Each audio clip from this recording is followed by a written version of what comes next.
Şu an etrafımızda geziyor. Geminin etrafında dönüyor. Tur atıyor. ইসরায়েলের অবরোধ ভাঙতে গাজার উপকূলের দিকে যাত্রা করা আন্তর্জাতিক নৌবহর গ্লোবাল সমুদ ফ্লোটিলা বর্তমানে আলোচনার কেন্দ্রে। সুইডিশ পরিবেশকর্মী গ্রেটা থুনবার্গের নেতৃত্বে পরিচালিত এই বহরটি গাজার অবরুদ্ধ জনগণের জন্য জরুরি ত্রাণ সামগ্রী নিয়ে এগিয়ে যাচ্ছে। সর্বশেষ তথ্য অনুযায়ী ফ্লোটিলাটি গাজার উপকূল থেকে প্রায় ৩৭০ কিলোমিটার দূরে অবস্থান করছে।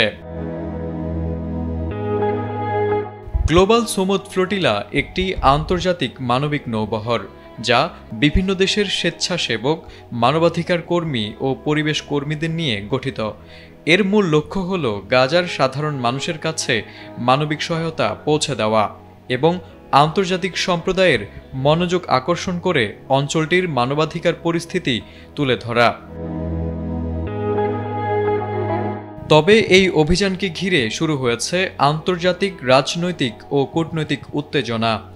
ইসরায়েল ইতোমধ্যেই এই নৌবহরকে বিপদসীমাতে প্রবেশ করেছে বলে ঘোষণা করেছে এবং যে কোনো সময় এটি থামানোর সম্ভাবনা রয়েছে। অংশগ্রহণকারীরা আশঙ্কা করছেন ইসরায়েলি নৌবাহিনী হয়তো জাহাজগুলোকে আন্তর্জাতিক জলসীমাতেই বাধা দিতে পারে। বিশ্লেষকরা বলছেন, যদিও এই যাত্রার মূল উদ্দেশ্য মানবিক, তবুও এতে রাজনৈতিক বার্তা রয়েছে।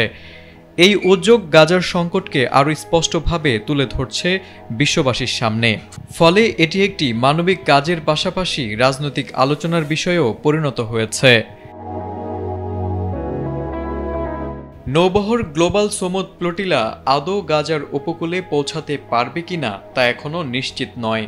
তবে এই অভিযান ইতোমধ্যেই বিশ্বজুড়ে মানুষের মনোযোগ কেড়েছে। সামনে কি হবে তা নির্ভর করছে আন্তর্জাতিক প্রতিক্রিয়া ও কূটনৈতিক অবস্থার উপর। তারেক আজিজ, এটিএন বাংলা।